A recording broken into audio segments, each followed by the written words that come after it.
Magic 89.9. Yo, what's up? It's me, JJ. I'm Isabel. And it is Night Live. We just played you some live music here in the Magic Studio, courtesy of Paham. And one of them is not yet here, but I will be turning on their mics in 3, 2, 1, and yo! Uy, hindi pa na ano. Check ulit, check. Let's do this. Yo, hello. Check mic. Or to Mars. Check. Mic. Then. Rinig ba rin? Yon. Po. I like. Magic kayo ng salamin, ha? Yes po. Is that part Mas of kami the... na binilihan.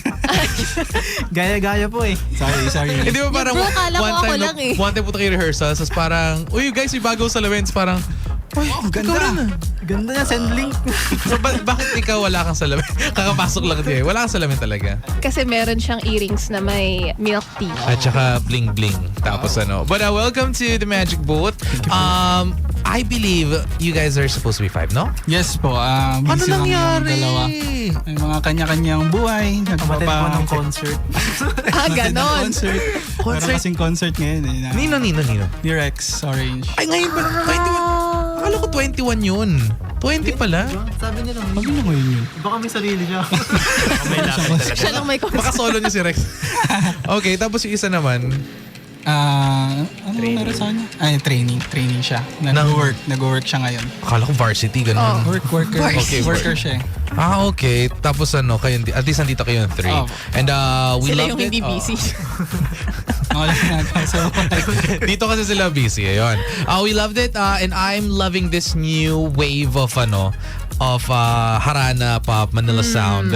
Kasi kadalasan marami sa mga local scenes puro hugot na lang, puro relapse time, ganyan. But you guys are bringing back an all too familiar sound but with a modern touch. Yes, well. And let's say in a word, for 2026, how has 2026 been for Paham?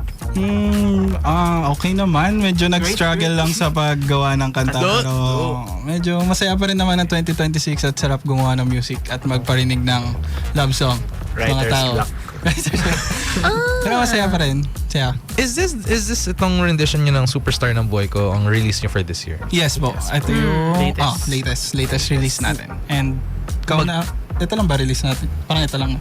Ito pa lang. Kasi there's like 4 more months of 2026. Right. Yes. Magbo-burr months na.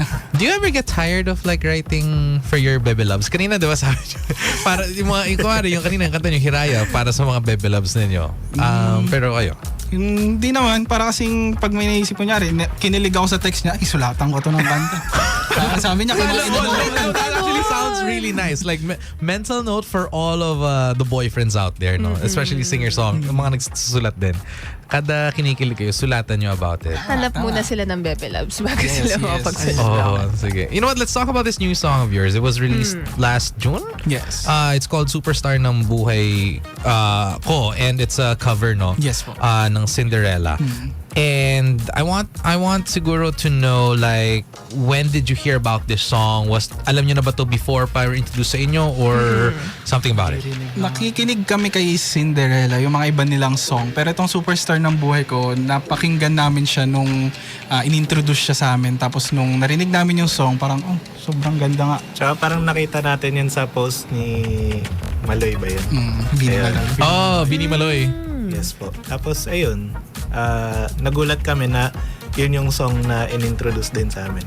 Oh, you know, one thing about Maloy is sa random post niya sa IG, no, she finds like either really old songs or very underground OPM songs. Ma-appreciate mo yung mga yung music taste niya rin eh.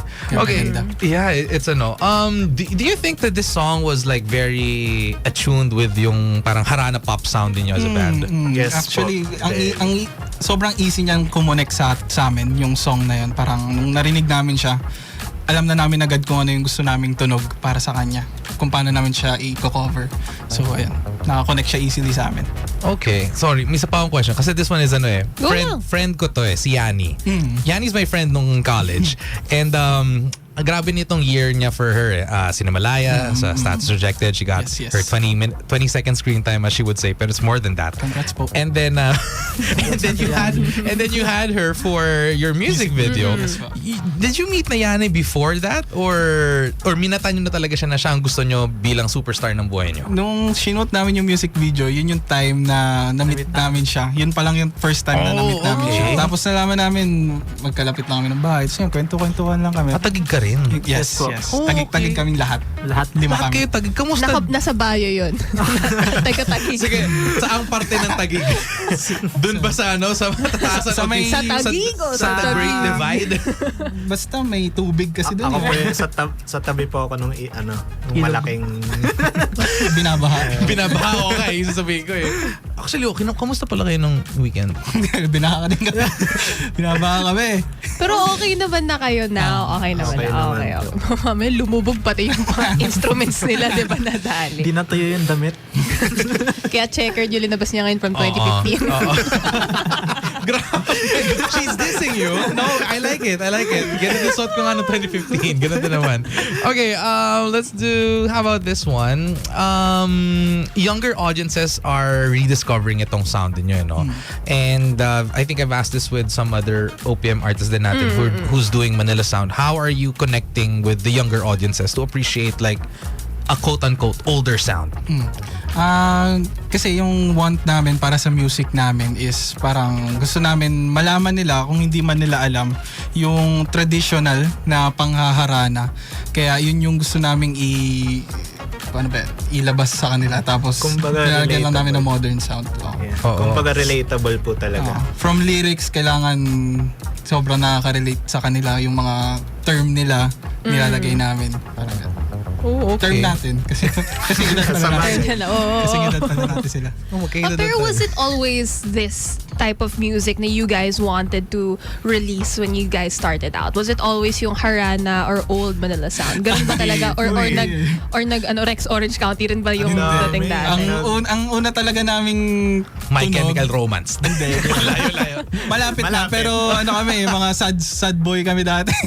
Mga panahon wala pa kami mga baby loves. Ayun, sad boy kami dati. Mga December Avenue siguro. Oo. Aeroplanong papel ang binablast nyo palagi. Ganun. Lagi kami umiyak dati. Ngayon masaya naman na kami. Yes. Kaya nakakarana na sila ngayon. Actually, funny question. Hinaranan nyo ba talaga yung mga bebe loves Yes. ninyo? The traditional, pinuntahan nyo sa bahay yung magulang tapos nag-ano kayo? Nagbarong. Hindi, nagawa kayo ng chores for or kinantahan nyo Kaya sila. ba, hinaranan niyo ba? Ako, hinaraan ako. Pero that time kasi nung nililigawan ko siya, nasa Baguio pa siya nun. So, ang ginagawa ko, online yung Online. harana ko. Hindi ko alam kung counted yun sa video call. Pwede ba yun? Sa video ko lang. Counted yun. Ang dami nang pwedeng ngayon. Meron nga, hindi, basta siya sabihin ko. Mga standard operating procedure. Hindi legal yan. Hindi yun. Okay, eto, how about this one? If ever you guys are given the opportunity to do another cover of like a classic Harana song, what would it be? Dream cover? ko na cover talaga, Panalangin by Apo Hiking. Oh, that's a good song. Okay. Yeah. Favorite. Sa akin, classic na OPM song, yung Awitin Mo Isasayaw Ko. Oh, paano BST? Oh. Tama ba? Bakit? Masaya siya dun sa kanta Hindi niya. ako isip ko, yung may lyrics na. Pero guys, Pero hindi siya, parang kumbaga, yung music kasi, yun yung sa akin. Yun yung, doon ako connected. So, Yung genre of music niya, not necessarily the lyrics. Apo, not necessarily. okay. Ako din po yung same po yung Panalangin. So, Wala lang ako maisip. Naglang ka lang eh. Ikaw yung naggaya nung salamin, no? Classic. Hindi, sige, ano ba? Hindi yung sa na lang. Hindi ko alam kung classic to yung Bloomfield na yung Pip, pip, Ale. pip, Ale. Ale. Kaso kinover na nila yun eh. Hindi, yung yung original. Bakit? Gagawa ka sarili mo. Gawa ang sarili. Yung cover, kinover. Ikita mo sa The Blooming. Sige. Okay, we are close to ending this. Now's the time. Ikaw, may questions ka pa ba? I'm good. Okay, good na rin ako. Now's the time. Ka ba?